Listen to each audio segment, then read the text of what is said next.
inversion workshop coming up, and I want to review with Carrie here about how to get into handstand in a safe way. So let's start from downward dog. If you could do that for me, Carrie. And often I see students, they just want to kind of kick up into a handstand without control. And I'm not really a fan of that because it's kind of hard on your shoulders. So instead what we're going to do is I'm going to ask Carrie to lift one leg. And instead of kicking up, I'm going to stand here, hold her ankle, and I'm going to ask her to engage her core and float just this foot an inch off the floor because you're pushing this foot into my hand. And now she's going to keep this leg close to her nose. I'm going to pike her towards a handstand, and that's all core. Do you agree with me, Carrie? Yes. Yes, so if she's going to pull this foot even closer to her nose, that's wicked hardcore. And now she's going to use her core to take this leg all the way up, up, up, up, up, up, up, up, up, up. And now here, she has to engage the inner thighs and see if you can squeeze my fist and hold it up here and not tuck the tailbone under. Good. Yeah. Let's see if we can do hot potato.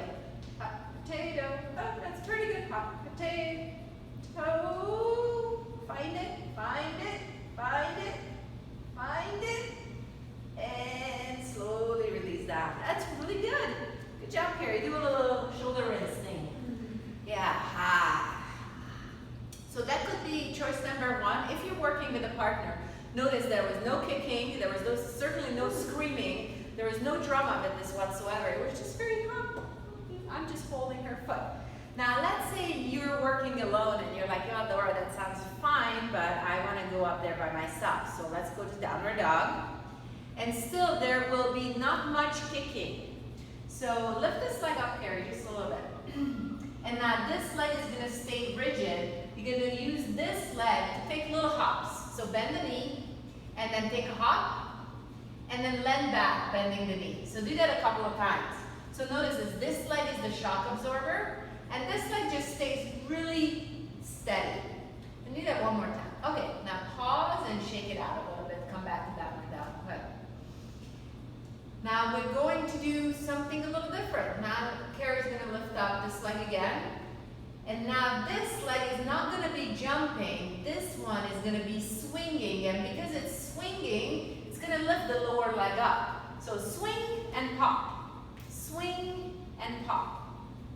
Swing and pop. So the purpose of this exercise is not to get to handstand. The purpose of this exercise is to teach your mind what you need to do in order to feel that you're safely leaving the floor. Now, let's lift one leg up and you swing and jump at the same time. And see if you can keep this leg straight. Keep keeping one leg straight. Keeping one leg straight, bending the other one. Keeping one leg and oh, that she's straightened both. And when you try to straighten both and you don't quite have it, you better do a cartwheel.